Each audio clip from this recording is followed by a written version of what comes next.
Nancy Gift. She's a native of Lexington. She's a professor at Berea College. She has written books, A Weed by Any Other Name is Breath, Good Weed, Bad Weed, and she's a proud mom, stepmom, and her story promises to offer a unique perspective. And we're mad at her because she's going to be moving soon, so you all can boo her if you want, okay? Nancy Gift.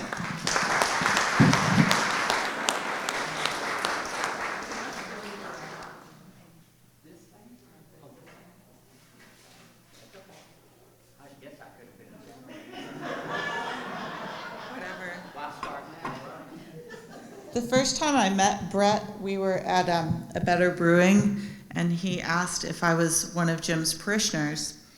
And I said, no, I'm his lover. I didn't ask Jim whether I could tell that or not. So.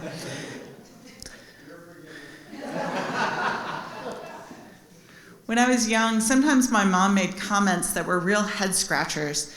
I remember her asking me rather insistently if I needed glasses, but that didn't make sense because I could obviously see fine, and neither she nor Dad wore glasses.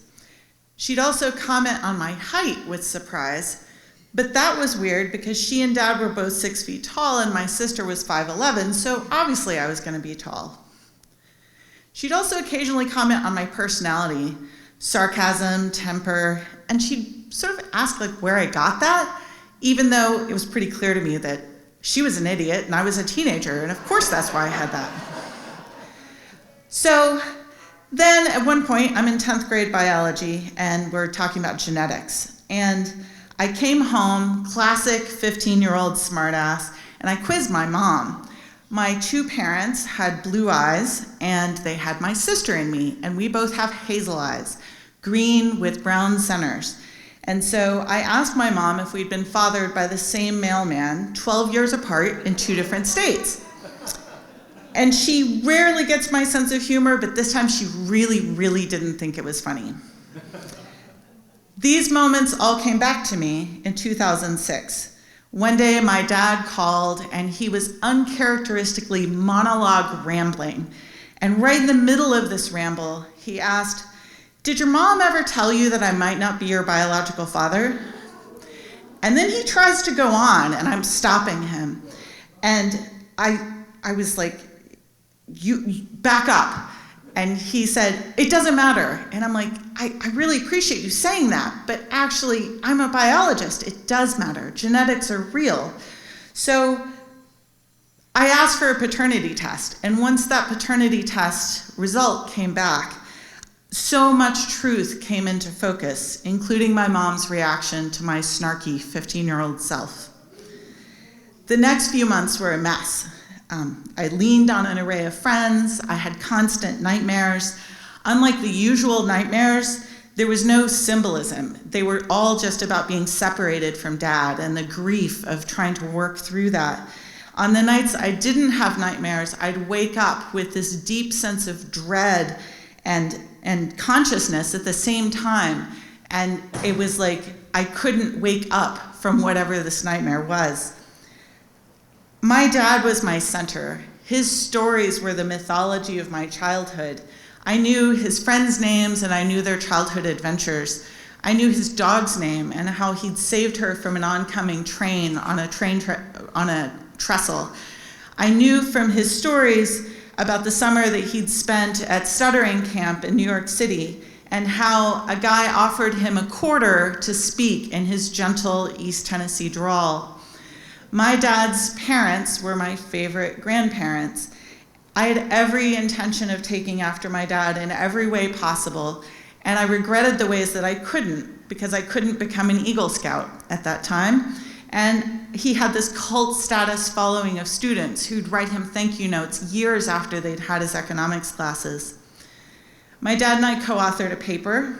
We walked together a lot around our neighborhood and in the fledgling UK Arboretum. I remember sitting in his lap when I realized that I knew how to read, And from that time, we read books in tandem and together, from Babar to Bonhoeffer's Theology to Tolkien's Middle-earth and Arthur Ransom's Swallows and Amazons. Not being his full, real daughter was unthinkable and devastating. Mom and Dad knew frustratingly little about my biological father, David Ross. Mom may have knew things she didn't want to talk about, but that's okay. When I learned of his existence, he had been dead for 5 years. He and his wife used to play bridge with my parents. He was one of my dad's colleagues. With his middle name in hand, David Ross is pretty common, I found an address for his estate, and I wrote a letter clarifying that I wasn't hoping for an inheritance, but for stories.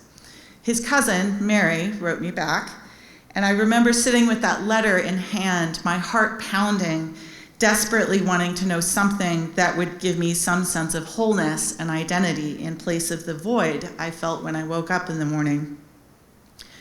Where my dad's stories were of small daily adventures, walking with friends and his dog, scouting, streamside camping, and the cultural in-jokes of 1940s Tennessee, the stories I began to learn about David Ross had few details and big headlines.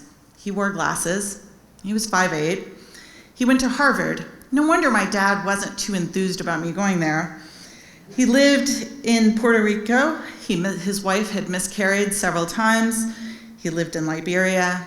He was ordained into the Episcopal priesthood under an old clause that allowed a shortcut for ordination for people with PhDs. He lived in Malaysia with Mary, teaching business courses and feeding a family of stray cats. The family had property on a lake in Michigan and on Grand Cayman. I never got to visit. He was a nudist and had a boat, the Rosa Parks, and he cruised around waterways in the southeast from Oklahoma to Florida. He walked beaches in France, naked, putting on a towel to walk into a bar and order a pint.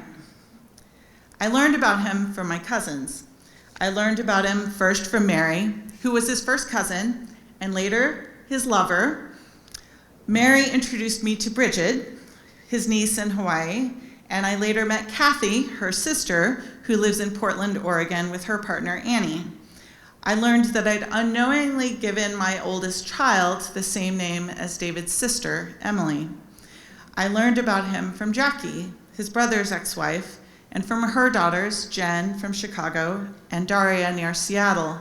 I learned about him from letters from Rapa Nui, Easter Island, which is where his sister lived with her archaeologist husband, and I also learned about him from my Rapa Nui cousin, Francisco, who's a Catholic priest. I learned about him from his adopted children, Betsy and Eric, even though neither of them really seemed to want me, and neither wanted to admit that I was any relation to them, but I never got to meet him. Soon after I met Mary, we began writing letters, me telling her whatever might be interesting of my family, and her sharing these gems of stories and synchronicities. I told her how much I'd wished I could have met him, despite the fact that the dad I had was everything you could want in a dad. In response, Mary wrote me back a letter, conjuring how it might have gone if I'd gone to introduce myself to him. You drive down the graveled path and park at the head of the steps. You walk down the path, up onto the porch, and open the screen door. You stop a few steps inside. You look at him as if assessing something and say, "My name is Nancy Gift." He doesn't move a limb, but gradually you perceive his torso to be trembling in his effort to control his sobs. His lips are compressed and his eyes fat with tears, and he's otherwise motionless. You begin to read him with more assurance, though your expression doesn't change. Keeping your eyes on his, you move forward and put your arms around his shoulders, your head beside his ear. He wraps his arms around your rib cage, and without a sound, sobs shake his body. I think you stand there together for some minutes until his breathing straightens out. Then you sit down at the kitchen table and talk. Mary knew David, and she knew me. He had told her about me and showed her when my name made the local paper for academic team or scholarships. He knew when I did not, and he kept the secret, protecting my dad and allowing my mother to deal in her own way. I never got to meet David, but I had a dad, and he was everything a dad should be. I also have a whole set of origin stories, many true, and some still being untangled from the stories I grew up on. David's stories have made my world larger, and they helped put me back together. They gave me hope that I can be my dad's daughter and David Ross's child too.